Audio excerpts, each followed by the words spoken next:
মুন্সিগঞ্জে আশ্রয়ণ প্রকল্পের আওতায় ৪ বছর আগে ঘর পেলেও অনেকে পাননি দলিল।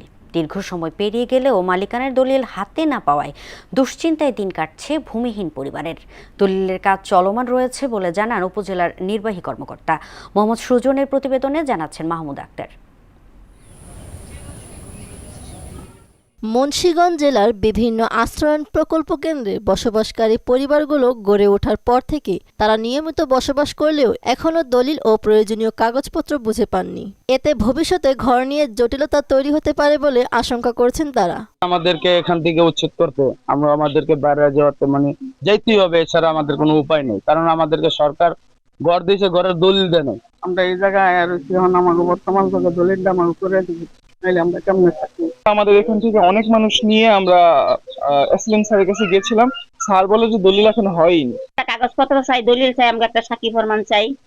আমরা যে একটা দাবি করতে পারি বা একজন আইলে একটা টাকা দেয়, মুখি দেয় বা খেদায় দেয়, এর একটা কোনো একটা ডকুমেন্ট চাই। কর্মসংস্থানের ব্যবস্থা করে বা কোনো ঋণ অনুদান বা কোনো একটা ব্যবস্থা করলে আমাকে এই ৫ ঘর মোটামুটি ভাবে বাঁচতে পারে।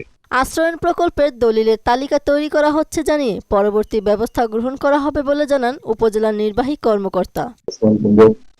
কিছু ঘরের বিষয়ে আমি শুনেছি যে তাদের দলিলগুলো হস্তান্তর হয়নি। আমি সিলিন্ডার ইতিমধ্যেই কারিগরকে বলেছি আমাদের প্রত্যেকটি আশ্রয়নে প্রত্যেকটি ঘর হিসেব করে যে সেখানে কোনগুলো দলিল পেয়েছে কোনগুলো পায়নি সেগুলো তালিকা তৈরি করতে এবং এই তালিকাটা করে আমরা পরবর্তী দ্রুত সময়ের মধ্যে দলিল বুঝিয়ে দিয়ে ভূমিহীন পরিবারের দুশ্চিন্তার অবসান করবে কর্তৃপক্ষ, এমনটাই প্রত্যাশা সবার। মাহমুদ আক্তার, মোহনা সংবাদ।